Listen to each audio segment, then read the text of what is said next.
Con un especial saludo de bienvenida, nos agrada hoy iniciar la emisión número 90 de la memoria histórica aún no contada del conflicto armado en Colombia. Vamos a ver el tema del asesinato del señor general Ramón Arturo Rincón Quiñones, ocurrido el 8 de septiembre de 1975 en una calle del noroccidente de Bogotá, a manos de 12 terroristas urbanos del ELN. El asesinato del señor general, que en ese momento se desempeñaba como inspector general de las fuerzas militares, fue la retaliación del grupo terrorista por la operación Anorí y por la forma tan profesional, tan patriótica como este oficial había comandado la Quinta Brigada del Ejército y había estado al frente de otro tipo de operaciones contra este grupo criminal y contra otros grupos delictivos en la geografía nacional. Inmediatamente se cometió el asesinato, el ELN se lo autoatribuyó y lo denominó Operación Manuel Vázquez Castaño. Fue un crimen atroz, perpetrado de una manera audaz y que pasó a la historia del país al punto que una unidad de caballería, arma a la que perteneció el señor general en su juventud, lleva el nombre de, o lleva su nombre en memoria de él, y ha sido también una unidad que ha participado muchísimo en la pacificación del país y en la seguridad nacional. Entonces vamos hoy a rendir memoria a un gran soldado, a un gran militar, a un hombre íntegro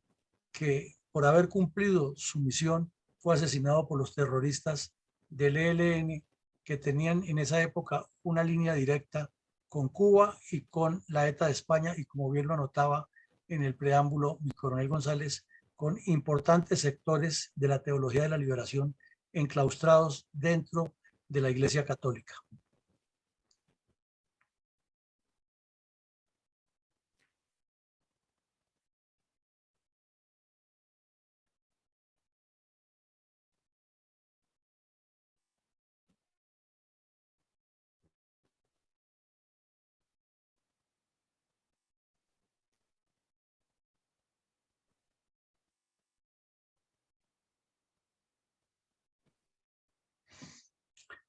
El señor general Ramón Arturo Rincón Quiñones provenía de una familia numerosa. Tenía una larga... 1973 propaganda.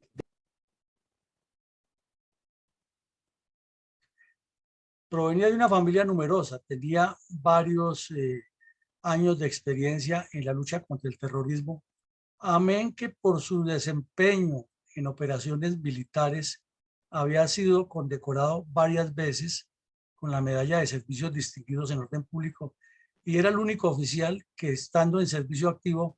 había recibido 3 veces la Cruz de Boyacá en los diferentes grados, de oficial, comendador y Gran Cruz, como reconocimiento al cumplimiento de su deber. Dejó historia en los llanos orientales en la lucha contra las guerrillas liberales al mando de unidades de caballería. Posteriormente participó en operaciones muy importantes en el sur del Cesar contra cuadrillas de bandoleros del ELN, y descubrió la primera cárcel del pueblo que tenían los hermanos Ojeda Aguad del ELN en el municipio de Aguachica. Luego fue el comandante de la Quinta Brigada cuando se produjo la operación de Los Canelos, que vimos la semana pasada aquí, en la cual se desvertebró al ELN y se llevaron a consejo de guerra más de 200 terroristas del ELN que estaban diseminados por el país, y se desarticularon varias redes urbanas de este grupo terrorista en todo el país. Y bajo su mando se inició la primera parte de la Operación Trinitario, que fue en los límites de Santander y Antioquia, cuando se determinó que el ELN se había movido para el sector de Anorí y le trasladó toda la responsabilidad operacional a la cuarta brigada, que en ese momento también estaba comandada por otro general de caballería, que era el general Riveros Abella. Cuando llegó de esta comisión, fue trasladado como director fue trasladado a Bogotá, y en la Escuela de Guerra dictó una conferencia magistral que es histórica en esta unidad, porque le graficó al país y al mundo entero la realidad del conflicto armado en Colombia, la realidad de la violencia que vivía Colombia, la realidad de las intenciones de los grupos terroristas y la ausencia de políticas de Estado para resolver este problema. Su conferencia es siempre documento de consulta en los anales de la educación militar colombiana, porque es muy clara y muy concreta en lo que explica. Su muerte fue un baldado de agua fría para el ejército, porque era un líder que se proyectaba como comandante de la fuerza, un hombre de principios, un hombre de una rectitud moral impecable y de un liderazgo a toda prueba, que lo ubicaban como el eventual nuevo comandante del ejército en esa época.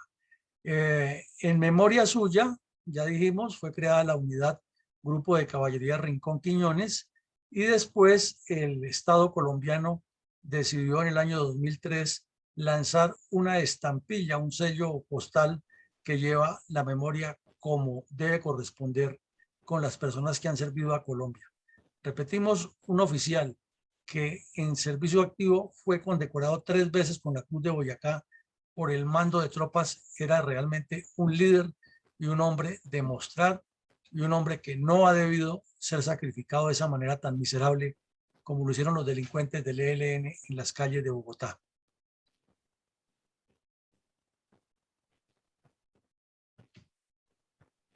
¿Cómo se planeó el asesinato del general Ramón Arturo Rincón Quiñones, mi coronel?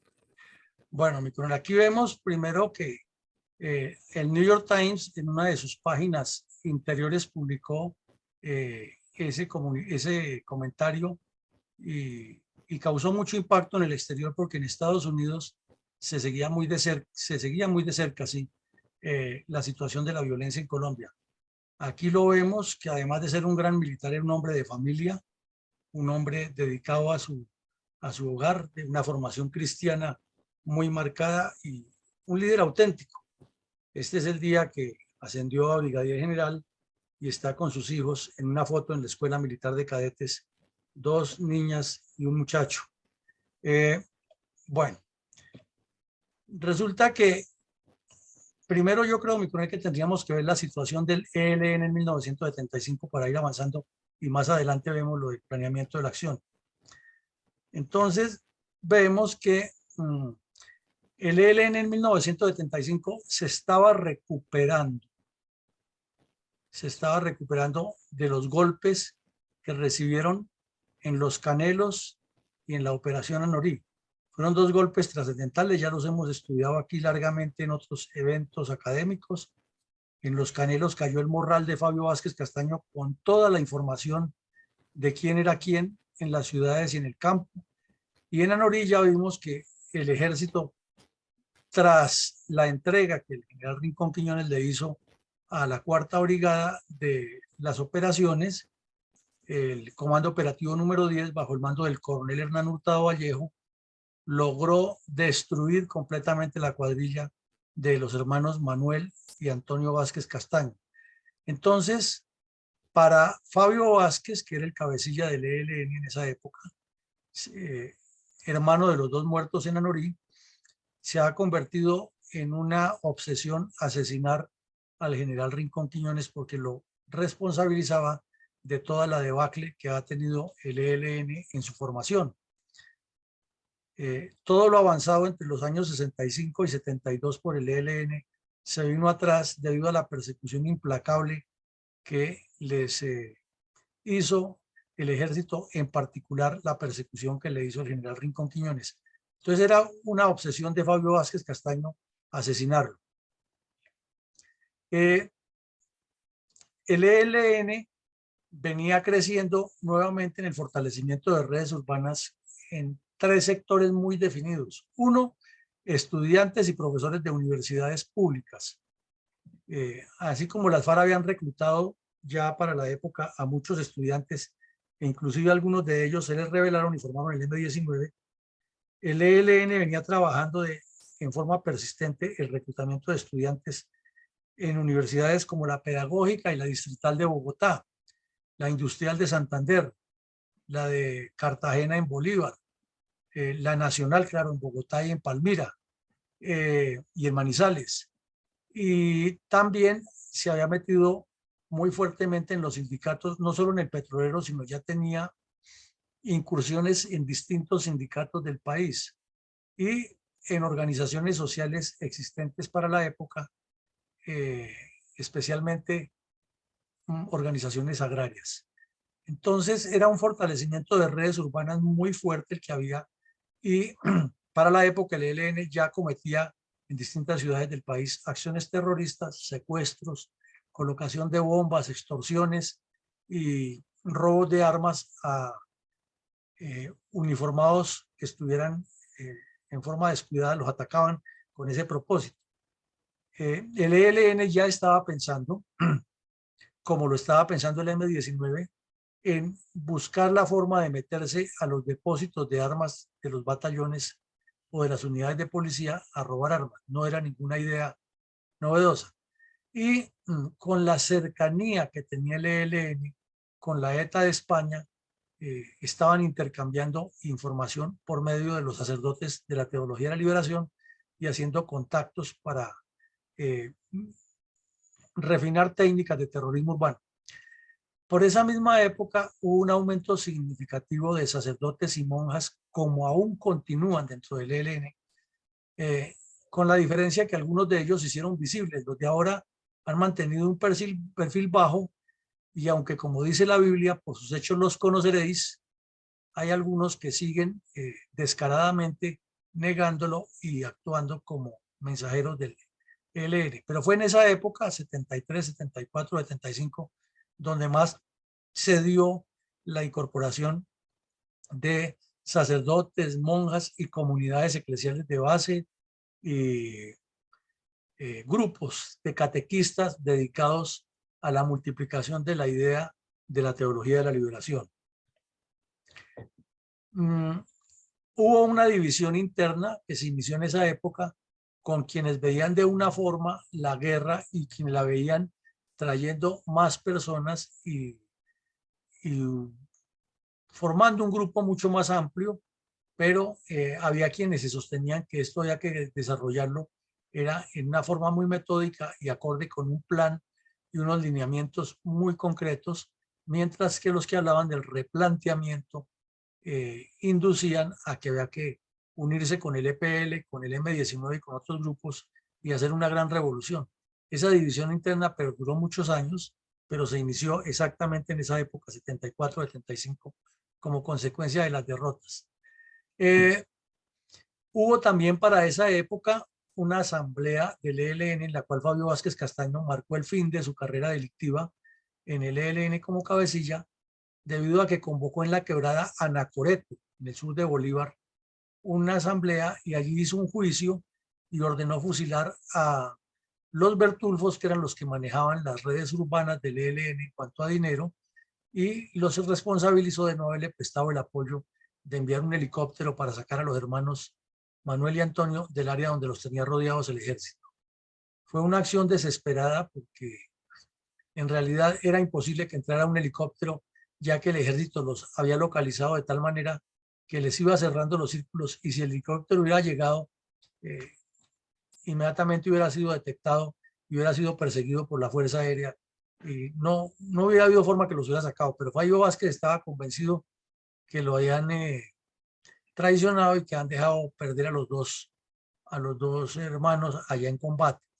Entonces esas acciones desesperadas se manifestaron en que el ELN tenía que demostrar que existía, y comenzó a cometer una serie de actos criminales en los cuales cayeron algunos de sus cabecillas, cayeron algunos de sus integrantes, porque fueron muy evidentes. Uno de ellos fue Quirós, Manuel Quirós, si no estoy mal el nombre de este señor, que era un cabecilla muy importante del ELN, y fue detenido, pero gracias a la acción del señor Pardo Leal, que era de la zona judicial, lo sacaron de la cárcel y volvió a delinquir y después fue dado de baja en otras circunstancias. Entonces, Manuel Martínez Quirós se llamaba el sujeto. Entonces, todo ese tipo de acciones desesperadas daban la pauta de que el ELN sí estaba buscando causar daños al país y ya había cometido otro tipo de delitos que indicaban que podían cometer magnicidios y otro tipo de acciones. También para la época comenzó la competencia entre las FARC, el M-19, el EPL y el ELN por los secuestros, porque era la forma de financiarse. Ya hacían algunas intrusiones a las cajas agrarias de los pueblos para atracarlas y robaban dinero, claro, en cada asalto de estos, pero realmente el foco fuerte eran los secuestros porque eran muy fáciles de hacer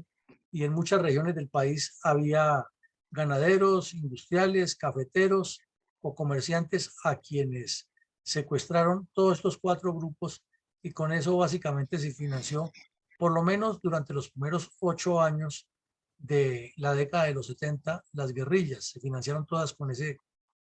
ingreso y posteriormente ingresaron todas al narcotráfico y ya diversificaron su portafolio delictivo y sus ingresos. Y finalmente ellos, el ELN, Fabio Vázquez, presionaba mucho a las redes urbanas para que cometieran algún delito o dieran algún golpe de impacto. Y desde luego uno de esos golpes era una obsesión de él, vengar la muerte de sus 2 hermanos, era asesinar al general Rincón Quiñones. Entonces vemos que el ELN estaba, aunque se sabía, en una situación de crisis interna por los altibajos que tenían internamente, había mucho joven de las universidades convencido de que la solución a Colombia era la guerrilla y sentían que la pérdida que habían tenido en Anorí y en Los Canelos era simplemente un reto que había que superar. Y los sacerdotes de la Teología de la Liberación fueron muy activos en organizar comunidades de apoyo y permitirles bases de apoyo donde se movían estos guerrilleros y encontraban un supuesto respaldo popular. Es decir que así como había una crisis, también había una especie de solución organizativa y política dirigida desde púlpitos en la clandestinidad. Entonces vemos los antecedentes nacionales e internacionales de cómo ocurrieron acciones contra generales u oficiales de insignia. Uno de estos antecedentes fue el secuestro y asesinato, lo vemos aquí en la parte inferior, del general Aramburu en Argentina, que lo perpetraron los montoneros quienes tenían contactos clandestinos con el ELN y con el M-19 y con algunos sectores del Partido Comunista Colombiano. Estos montoneros secuestraron y asesinaron al general Aramburu, que ha sido presidente de Argentina y que fue uno de los que participó en el golpe de Estado contra Juan Domingo Perón en 1955. Y que en ese golpe de Estado, cuando capturaron a algunos militares, los fusilaron y esa responsabilidad se la endilgaron al general Aramburu. Entonces los montoneros que estaban en ese momento reviviendo el ideario peronista, aunque tenían problemas con Perón que no les aceptaba eso, secuestraron al general Aramburu y lo asesinaron en cautiverio y hasta un libro publicaron después. Y lo más asqueante es que intercambiaron el cadáver de Evita Perón por los restos del general luego de asesinarlo. Es de los episodios trágicos de la violencia en el continente que no se pueden olvidar y que lo han cometido las guerrillas comunistas. También en el año de 1971 al general Valencia Tovar le hicieron un atentado aquí en Bogotá, el ELN, cerca al Ministerio de Defensa, pero salió ileso de este atentado y era porque Valencia Tovar ha sido comandante de la Quinta Brigada. No ha sido tan efectivo como Rincón Quiñones, sino que durante el comando de Valencia Tovar cayó en combate el cura Camilo Torres, y ese era como un símbolo del ELN, y asesinar a Valencia Tobar pues les hubiera sido una retaliación importante. O sea que ya existían antecedentes de querer cobrar venganza. Y un año y medio antes, más o menos, del asesinato del general Rincón Quiñones, la ETA en España, como lo vemos en la foto inferior izquierda, asesinó en la calle al almirante Carrero Blanco. El almirante Carrero Blanco había sido oficial de la época de Franco, cuando se tomó el poder, y había rotado en varios cargos públicos acompañando al general Franco en el poder, hasta que lo nombró de jefe de gabinete, y se presumía que ya para el año 73 Franco sentía que su edad y su salud le estaban cobrando cuenta, y pensaba entregarle el poder a Carrero Blanco, y por eso lo ha nombrado presidente del gabinete. O sea, Franco era el jefe de Estado y Carrero Blanco era el que manejaba el gabinete. Esa tarea de Carrero Blanco le estaba cumpliendo muy bien, era un tipo muy serio, muy trabajador, poco dado a los medios, pero a los comunistas había sido uno de los que más los había combatido en España durante la Guerra Civil, y luego, después de la Guerra Civil, uno de los más estrictos contradictores para que el Partido Comunista no tomara fuerza en España. Entonces, tanto ETA como el Partido Comunista lo odiaban a muerte, y él ya 30 años después prácticamente de la Guerra Civil, casi 35 años, ya consideraba que eso no estaba en la memoria de los delincuentes, y resulta que sí lo tenían en la mira, y él pasaba todos los días por una céntrica calle de Madrid, iba a misa y después iba para su despacho a atender las funciones. Era un hombre muy católico y muy de familia, un español muy tradicionalista. Entonces, ahí vemos la foto, el cráter que quedó donde los bandidos alquilaron una casa e hicieron un túnel por donde pasaba el carro, y el túnel lo llenaron de explosivos, y en el momento en que ya decidieron hacer el atentado en diciembre del 73, activaron la carga, y fueron muchos los daños que causó alrededor del sitio. Vemos el boquete que dejó, y también que hubo carros que quedaron, como eran carros pequeños, quedaron hasta trepados en las azoteas de las casas vecinas. Fue un golpe impactante, y esto fue un motivo para que el ELN tomara contacto con ellos y analizara cómo cometer el atentado contra el general Rincón Quiñones. O sea que han estudiado varias opciones. Entonces, ahora sí vamos a la pregunta que hacía mi coronel Alarcón, y es: ¿cómo se planeó el asesinato? Fue un trabajo de terrorismo urbano hecho con todas las de la ley. Para esa época había ya estudiantes de la Universidad Distrital y de la Pedagógica que estaban metidos en el ELN, que tenían cierto nivel cultural que les permitía discernir mejor lo que iban a planear.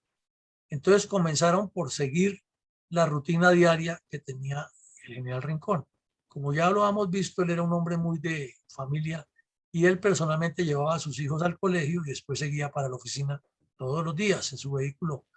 de marca Plymouth, sin blindaje ni nada, pero y con una pequeña escolta de dos señores en una moto era lo que llevaba él. Entonces le hicieron el seguimiento en moto, le analizaron, calcularon los tiempos, revisaron toda la ruta, que generalmente era la misma todos los días, y llegaron a la conclusión de que para el mes de septiembre, que se cumplían 2 años de la muerte del terrorista Manuel Vázquez Castaño, había que hacer la operación o el acto terrorista asesinando al general Rincón. Entonces, ya con todos los mapas, con todos los cálculos, con toda la rutina, los tiempos tomados, el análisis de por dónde escaparían ellos, hacia dónde se reunirían, etcétera, determinaron la fecha, pero antes tuvieron que conseguir uniformes del ejército y un vehículo 350, una pick-up de las que usaba el ejército en esa época, y pintarla con el color del ejército, poner una carpa también oscura, y conseguir uniformes de policía militar de Bogotá, cascos de policía militar y fusiles como pues, tenían los soldados con sus riatas blancas y todo lo aparentar que eran militares. Eso lo hicieron, lo lograron y cuando tuvieron todo eso listo, volvieron a hacer los cálculos del recorrido. Para ellos era muy importante. O sea que fue un trabajo de inteligencia completo, un planeamiento de un acto terrorista bien hecho desde la óptica del ELN. Luego miraron varios sitios del recorrido y encontraron un lugar donde por la forma como se movía el tráfico, porque paraban busetas y porque la calle era más o menos, daba las condiciones para colocar la trampa, le serviría y escogieron ese sitio y la forma del dispositivo. Entonces, no iban a llegar todos los que iban a hacer la masacre en un solo vehículo, sino que llegaba cada uno con armas, uno hasta con un fusil G3 escondido en un forro de guitarra o en un forro de instrumento musical. Y ese era el que tenía la misión de rematar al general en el carro. Hicieron ensayos de la acción de cómo llegaban, mantuvieron una especie de disciplina muy estricta, no se hablaban entre ellos, era como si fueran personas que llegaban al sitio normalmente, pero cada uno se iba ubicando en lo que tenía que hacer y ya en un área distinta de Bogotá hacían el ensayo de cómo entraban a rematar, cómo se escapaban, el conductor que escogieron para el vehículo, miles de ensayos para que moviera el vehículo, etcétera. Bueno, luego ya fijaron la fecha del crimen y se dedicaron a trabajar en eso. Después determinaron un sitio de reunión después de cometer el acto y hacer el balance de la acción. O sea, como lo vemos, tiene todas las características de un planeamiento completo, con ensayos, con responsabilidades y con métodos. Y para el efecto, tenían una camioneta que era de propiedad del ELN, una Renault 18 Break, que iban a colocar en el sector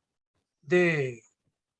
donde iban a hacer el atentado y ahí mismo montaban un retén militar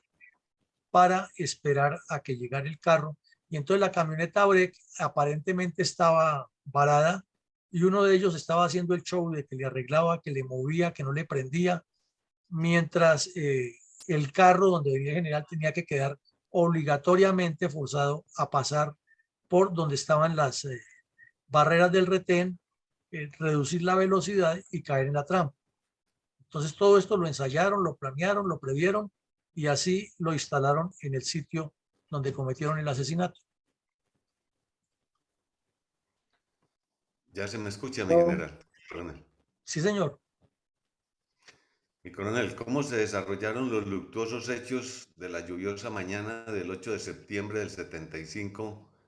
en el cruce entre la calle 71 con la carrera 72, donde el comando de terroristas urbanos participaron en el asesinato del señor general? Bueno, mi coronel, sí, fueron hechos muy luctuosos y fue una mañana lluviosa. Esa mañana estaba, como casi siempre suele suceder en Bogotá, muy fría y con una llovizna insistente. Entonces, lo primero que llegó fue el grupo de asalto, esto contado tanto por los testigos que vieron cómo ocurrió eso, como por un terrorista que se identifica con el alias de Milton Hernández y escribe la historia del ELN en un pasquín que se llama Rojo y Negro. Primero, pues la gente vio que llegaron unos señores, no en grupo, llegó primero uno, se bajó de la buseta en el sitio exacto, cruzó la calle y como estaba lloviendo, se guarneció detrás de un tejado, pero miraba para todos lados. Al rato llegó una señora muy bien vestida, con sombrilla, a esperar la buseta, pero curiosamente se pasaban las busetas y ya no se veía que se subiera en ninguna. Sin embargo, pues estaba ahí. Luego llegó una moto con un tipo al volante y una joven que lo acompañaba en blue jeans y tenis. En ese tiempo no se exigía el casco para la moto, pero tenían una especie de pasamontaña los dos. Sin embargo, pues la gente que estaba ahí en el sector, había un par de panaderías y había otros negocios comerciales, pues miraban, les parecía extraño que, o raro, como que novedoso que estuviera esa gente ahí, pero al fin y al cabo cada quien en una ciudad como Bogotá agitada, y a esa hora que pasaban por ahí cerquita hay varios colegios, muchos estudiantes, o iban señoras a comprar el pan para el desayuno de sus casas, pues como que era la vida normal de lo que estaba ocurriendo. Luego eh, llegaron otros bandidos en buseta y se fueron bajando y se colocaron de una manera táctica alrededor del sitio donde iban a cometer el atentado, pero ninguno hablaba con nadie. Solamente vieron a uno que hizo una seña que le indicaba que ya el carro de el ejército venía a instalarse, y en ese momento se bajaron unos soldados muy bien vestidos, uniformados a pesar de la lluvia, e instalaron un retén y comenzaron a requisar unos carros y otros carros no de los que venían, pero esto era una cuestión muy rápida, muy ágil. Y de pronto llegó la camioneta 18, la camioneta Renault 18, estaba por ahí cerca seguro, y se parqueó inmediatamente detrás del retén y comenzó a revisar al señor lo que tenía. Llamó la atención a los comerciantes del sector que los supuestos ejércitos, soldados del ejército que estaban ahí, ni siquiera se acercaron a mirar la camioneta. Entonces, eso era, pues, como todo ocurrió tan rápido, pero es un indicio de que hacía parte de la trama, pero así lo hicieron y así ocurrió en ese momento. Claro, pues como eran de los mismos que se iban a poner a revisar la camioneta y sabían que era el complemento del montaje. Y rápido instalaron el falso retén, como decía, revisaron algunos carros. Cuando entró el vehículo Plymouth del general en el sitio de la masacre. Entonces, el conductor pues tuvo que bajar la velocidad porque han colocado una especie de vallas que obligaban a medio zigzaguear para entrar ahí. Y el conductor del vehículo lo saludó. Pues si eran soldados, el general parece que iba mirando el periódico y entonces cuando estaba el vehículo en la mitad del falso retén, el sujeto que tenía el fusil G3 comenzó a disparar contra el general, le hizo un par de ráfagas y el general alcanzó a decirle al conductor que acelerara, pero murió porque fue muy certero los disparos que le hicieron y el conductor quedó herido de gravedad. Entonces, los terroristas inmediatamente verificaron que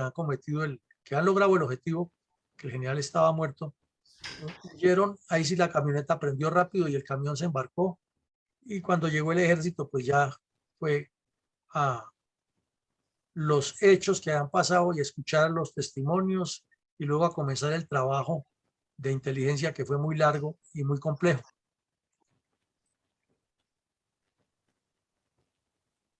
En términos de resultados concretos, ¿cómo lo resumiría para analizar este luctuoso hecho, mi coronel? Pues fue un golpe leve, un golpe muy sorpresivo, muy depredador contra las fuerzas militares, porque asesinaron a un general de la República de los más brillantes que había. Asesinaron nada menos que al inspector general de las fuerzas militares y causaron un impacto grandísimo. Y los dos escoltas que iban con armas cortas ahí detrás de él no alcanzaron ni a reaccionar y también los asesinaron y le robaron sus armas. El conductor quedó herido gravemente y como resultado más trascendental a nivel nacional fue el éxito psicológico. Ya lo vemos que trascendió las fronteras, que fue comparado en su momento con lo de la muerte del almirante Carrero Blanco, del general Aramburu y el intento de asesinato del general Valencia Tovar. Eso también le dio pie a Fabio Vázquez para publicar comunicados y pasquines y documentos aduciendo que el ELN no estaba derrotado, que habían recuperado ya toda su organización, lo cual no era cierto, pero era un hecho muy tangible. Fortaleció las redes urbanas del ELN y le causó un impacto muy negativo al ejército porque cayó uno de sus líderes. Era un hombre que tenía ascendencia y que todo el ejército lo respetaba, lo quería y lo admiraba muchísimo. Esos son los resultados más críticos y más tangibles de esta acción criminal, mi coronel. Muchas gracias, mi coronel. Habida cuenta que han transcurrido 47 años de esta audaz incursión terrorista, ¿qué conclusiones de orden político, militar, social, geopolítico y moral derivan de estos hechos? Bueno, pero antes de mirar las conclusiones, mi coronel, yo diría que qué consecuencias le trajo al país este hecho. El ELN se fortaleció en el área urbana y ya llegaron a otro evento que fue muy común en los años 77, 78, 79, hasta el 80, que fue el fortalecimiento de las redes urbanas y los atracos a bancos. El ELN comenzó a actuar en las ciudades como atracadores y se aparecían en los bancos, atracaban y se llevaban el dinero de las sedes bancarias, que fue un delito muy común en esa época. Inclusive en el atraco a un banco aquí en Bogotá cayó una célula completa de la Universidad Distrital, en la cual había estudiantes de ingeniería forestal que estaban metidos en esa célula, y esa célula inclusive llevó el nombre de uno de esos terroristas, Jorge Esgaif. Era un muchacho de padres argentino y libanés que se había incorporado en la universidad al ELN. Entonces se fortaleció la red urbana, no solo en Bogotá, sino en otras partes, porque estudiantes tanto de secundaria como de las universidades y sindicalistas veían en el ELN algo muy atractivo. Lógico, el ejército incrementó la presión y la búsqueda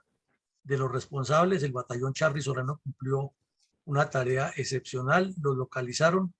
y en 1977 le cayeron en una madrugada en febrero a 5 sedes del ELN aquí en Bogotá, y en los allanamientos fueron capturados varios terroristas que fueron llevados a consejos de guerra. Inmediatamente todas esas organizaciones de derechos humanos dijeron que no era cierto, y eso aparecieron los abogados y las pruebas de que esos no eran, y finalmente, como los consejos de guerra se hacían cuando había estado de sitio, inmediatamente se suspendía el estado de sitio, los abogados pedían que los expedientes pasaran a la justicia ordinaria, los dejaron libres, y los que fueron capturados como responsables del asesinato del general Rincón Quiñones quedaron libres, y después, como en el cuento de la canción de Martina, que los volvían a buscar ya para procesarlos, como el amigo del caballo ni por la silla volvió. Estos bandidos quedaron libres y nunca se logró la justicia contra los criminales que asesinaron al señor general Rincón Quiñones.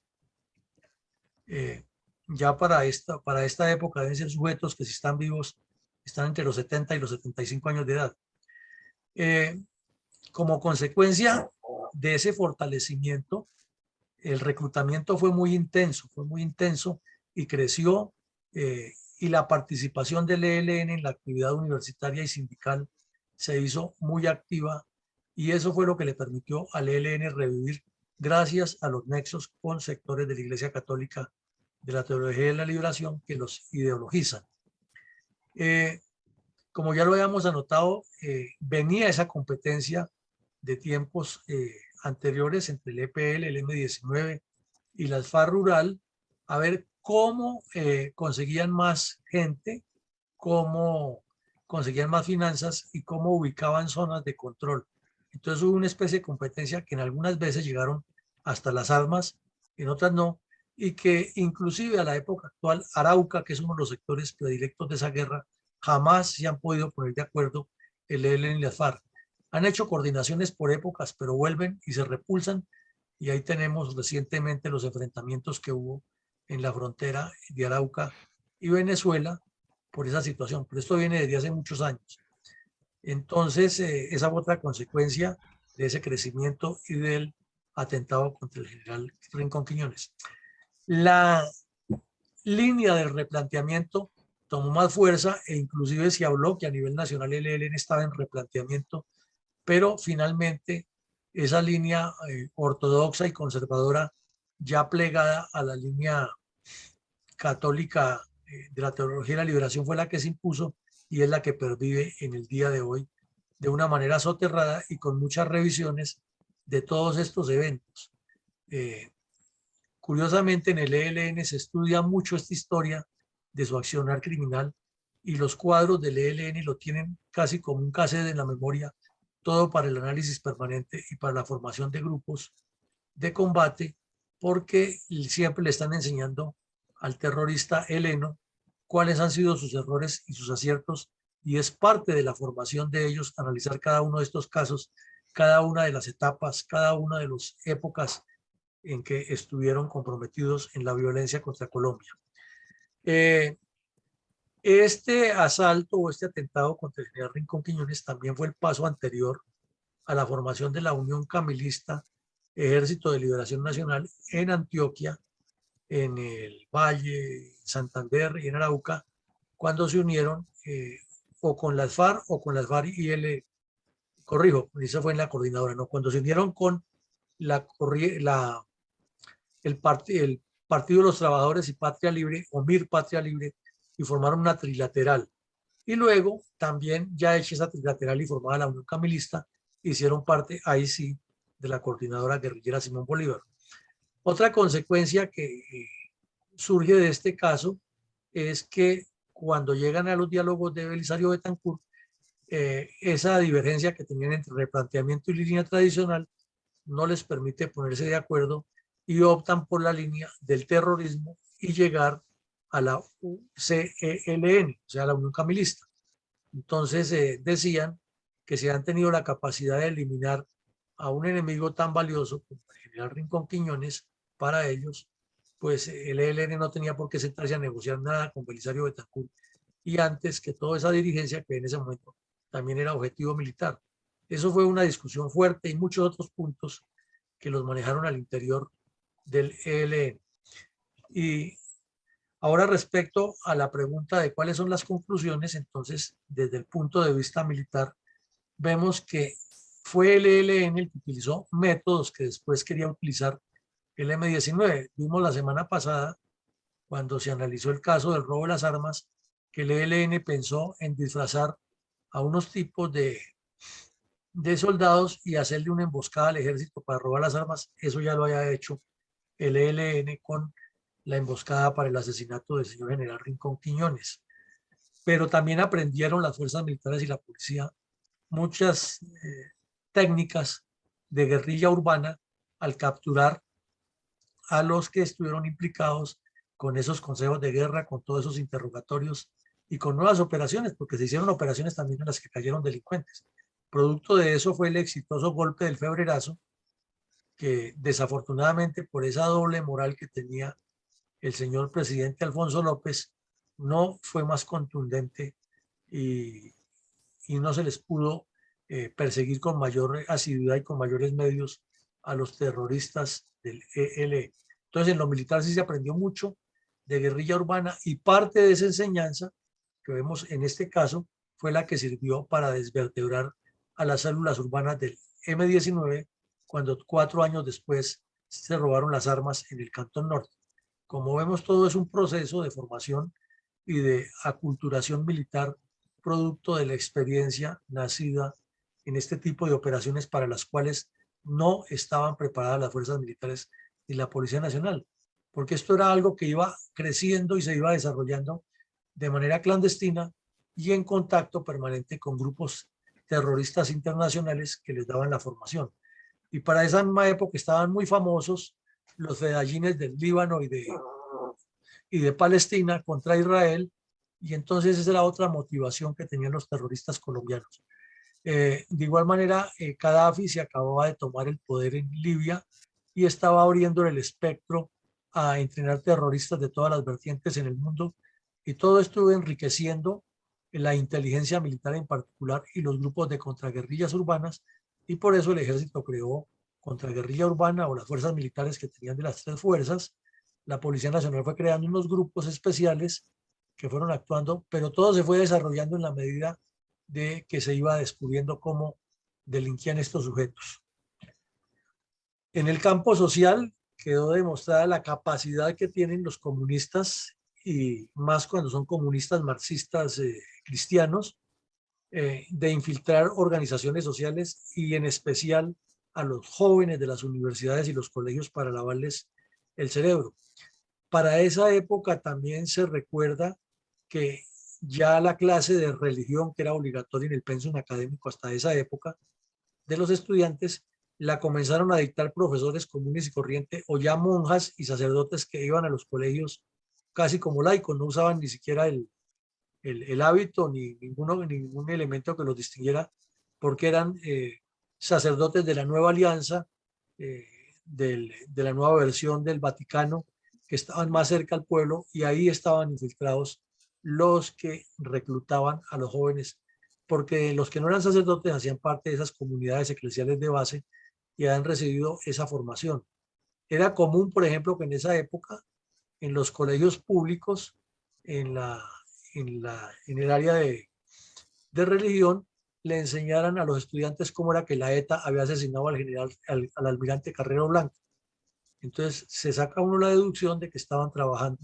en ese sentido. Y para esa época fue que se hizo famoso el escándalo del colegio Marymount, que lo vimos aquí también ya en otro episodio, con la monjita terrorista Leonor Guerra, que hoy sí está viva, de tener como 90 años, y todavía, a pesar de su edad, parece que la demencia senil le terminó de complicar el cerebro, y sigue hablando de que la lucha del ELN es justa, y que ella, como fue la concubina de Fabio Vázquez Castaño, recuerda esas épocas de epopeyas románticas de la revolución y no sé qué más cosas. En la parte política es muy clara la falta de concentración y de foco de la dirigencia política colombiana para resolver estos problemas, para afrontarlos y para darle una solución integral. Entonces aquí fue sacrificado un gran hombre, un gran militar, un gran patriota, un gran colombiano que había cumplido con su deber, y ese era el único pecado que él tenía, haber evitado que los terroristas se tomaran el poder. Y mientras tanto, el presidente Alfonso López, que era el presidente de esa época, haciendo componendas politiqueras para mantenerse en el cargo y para mantener a sus amigos, no le dio la mayor trascendencia que esto correspondía, porque eso no tenía que ver nada con los políticos. Al fin y al cabo era un soldado más, un número más de los que murieron, pero ahí habrá otro que lo en releve, que ocupe su cargo, y se perdió a uno de los mejores militares que ha dado esta patria. Claro, porque no hay dirección política, no hay comprometimiento de la clase dirigente para resolver ese problema, ni mucho menos para atender ese foco de subversión que han sido los educadores infiltrados dentro de los centros de enseñanza en todo el país. Y en el campo geopolítico, como siempre lo hemos analizado en todos los eventos, no se le ha dado la trascendencia ni el análisis para darle soluciones políticas y sociales a los problemas en las áreas donde las guerrillas, tanto urbanas como rurales, encuentran el asidero para reclutar jóvenes que se dejan también influenciar, o porque no tienen opciones de vida, no tienen otros ámbitos donde laborar, y es fácil atraerlos y decirles: vuelva a ser terrorista, aquí tiene arma, aquí trabaja por una revolución. Le llenan la cabeza de odios, y la persona, siendo un potencial buen trabajador, termina reclutado, porque no hay una visión geopolítica del Estado sobre la planeación urbana, sobre el desarrollo rural, sobre proyectos a largo plazo que integren a las urbes con los pueblos pequeños y con la periferia, sino cada politiquero pensando en robar y en mantener sus prebendas, y en las épocas electorales hablar de lo divino y lo humano, y dejar todo así. Y desafortunadamente el pueblo colombiano tampoco tiene mucha cercanía con la formación política, ni los medios de comunicación, ni la academia ayudan a que eso mejore, sino que por el contrario parecería que son parte del problema y no de la solución. Y finalmente, en el campo moral, es increíble que un país haya visto cómo asesinan a uno de sus mejores hombres y no hubo ninguna manifestación de la sociedad civil, no hubo ninguna manifestación de la dirigencia política, sino las condolencias formales de turno, y ya enterraron al general y no pasó nada cuando se ha ido a declarar un día nacional y la memoria de este hombre debía ser recordada por el país permanentemente porque fue un gran soldado que fue asesinado por haber cumplido con su deber. Entonces nos deja pensando que esa dirigencia política corrupta, mediocre, amoral que siempre nos ha gobernado está muy lejos de la realidad política, social, geopolítica del país y de valorar a sus fuerzas militares en el nivel que corresponde. Entonces, con esto le doy el paso a mi coronel González con sus análisis y sus conclusiones y sus reflexiones de todas las reuniones.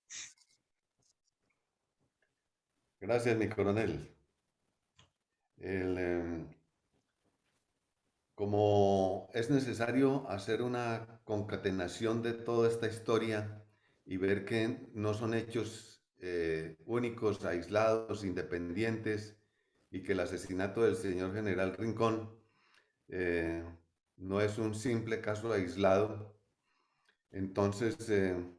vamos a hacer otro pequeño resumen de cómo se armonizan toda esta acción violenta y terrorista que nos ha aquejado durante tantos años. Entonces, recordemos rápidamente, haciendo saltos ya sin entrar en detalles, que la violencia política y las FARC han sido eminentemente rurales, pero con el objetivo de avanzar al sector urbano. Pero ese proceso de transformación en los años 60 causó diferencias con el sector docente y estudiantil, que es lógicamente eminentemente urbano, porque la docencia se da en los centros urbanos, y que ocasionó múltiples disidencias, donde por último sobresalió el M-19 como el principal distintivo de urbanismo, de terrorismo urbano. Pero paralelamente estaba también formándose y creciendo el ELN, y este resultó ser una mezcla de los dos focos, el rural y el urbano, desafortunadamente con un poderoso componente religioso y con la debilidad política que no ha permitido que pueda ser extinguido. Además de la tendencia o la indiferencia y la ingratitud social y política con sus Fuerzas Armadas, que ha sido un gran cáncer nacional. Porque cuando en las encuestas se le pregunta a la población colombiana de cuáles son sus instituciones más queridas y apreciadas y que más solidaridad reciben del pueblo colombiano, el pueblo contesta que una de ellas, y con mucha frecuencia la primera durante muchos años, son sus Fuerzas Armadas. Pero estos son hechos de palabras, son simplemente expresiones de sentimiento, pero falta la solidaridad íntima, profunda, el comprometimiento en la acción para combatir el terrorismo. Y de esa actitud, de esta mezcla de todas estas actitudes, se generó el asesinato del señor general Rincón, que por supuesto es indispensable que lo recordemos en esta memoria histórica. Muchas gracias, mi coronel. Muy amable, mi coronel González. Entonces, mi coronel Alcón, si hay comentarios en las redes y están amolinos. Comparto. ¿Cómo no, mi coronel? Efectivamente, tenemos dos comentarios muy cortos, muy puntuales. Eduardo Patiño nos dice, en esta época también atentaron a varios generales como el general Hurtado. En los 80 atentaron contra Miguel Zamudio, Miguel Guerrero Paz, quienes salieron ilesos. En los 90 atentaron contra mi general Gil Colorado. Después de ello no volvieron a atentar contra los generales. Supongo que se mejoraron los dispositivos de seguridad. Hay un llamado a la reflexión con este mensaje institucional de la Fundación. Quien no conoce su historia está condenado a repetirla. Para todo el país resulta difícil evolucionar y construir un futuro mejor si no conocemos nuestra historia en profundidad. Esta es una invitación a difundir los temas que todas las mañanas desarrollamos en este subprograma de la memoria histórica aún no contada del conflicto armado en Colombia. Eso es todo, mi coronel. Muchas gracias. Bueno, mi coronel, entonces muchísimas gracias a todos por la asistencia. Les reiteramos que la Fundación Excelencia, Liderazgo y Transformación sigue empeñada en este ejercicio de reconstruir la memoria histórica del conflicto armado en Colombia. Mañana volveremos a hablar del robo de las armas en el Cantón Norte, pero ya vamos a analizarlo desde los principios de la guerra. Entonces lo esperamos mañana a las 7:30 para analizar el tema. Y esta noche vamos a analizar la evolución del conflicto en Siria, no, en Ucrania, con todo lo que ocurrió el fin de semana, que es muy interesante para ver cómo se está manejando todo este esquema estratégico, político y táctico allá. Respecto al episodio del día de hoy, pues como decía mi coronel González, lo único que nos queda es rendirle siempre un testimonio de admiración, de respeto y de mantener viva la memoria de este gran hombre, este gran soldado que fue sacrificado cobardemente por los terroristas en un país que ni se gobierna, ni se deja gobernar, ni valora a sus soldados ni a sus fuerzas militares, pero es una tarea que hay que revivirla y tenerla permanentemente en estos escenarios y en muchos más, para que el país sepa quiénes han sido los que han salvado el país, a la patria, de caer en las garras del comunismo y en las garras de los totalitarios. Como siempre, nuestro agradecimiento a Café Don Manolo, que con su aporte financiero nos permite que este espacio sea difundido diariamente. Invitados a que se unan de verdad en forma activa y proactiva a la Fundación Excelencia, Liderazgo y Transformación, que visiten nuestra página, que nos ayuden a conseguir los aportes de todo tipo para que la fundación vaya adelante y que los recursos financieros que aporten sean depositados en la cuenta que está ahí en la página, para que la fundación pueda crecer y hacer muchas más actividades en beneficio de Colombia. Con un especial saludo a todos, que Dios nos bendiga y que siga iluminando a esta América. Gracias, mi coronel, y feliz día para todos. Muchas gracias, mi coronel. Igualmente, bendiciones para todos. Buen día, coronel. Buen día.